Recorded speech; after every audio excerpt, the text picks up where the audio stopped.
Fala galera, beleza? Segue a tabela de classificação do Campeonato Brasileiro 2026. Primeira rodada: Botafogo em primeiro, Chapecoense em segundo, Vitória em terceiro, São Paulo em quarto, Fluminense em quinto, Mirassol em sexto, Bahia em sétimo, Atlético Paranaense em oitavo, Bragantino em nono, Palmeiras em décimo, Atlético Mineiro 11º, Vasco 12º, Grêmio 13º, Corinthians 14º, Flamengo 15º, Internacional 16º, Coritiba 17º, Santos 18º, Remo 19º, Cruzeiro 20º. Assim ficou a tabela de classificação da primeira rodada do Brasileirão 2026.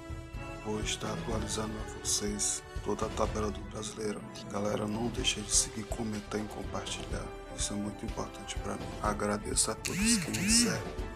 E para vocês, quem será o campeão brasileiro 2026?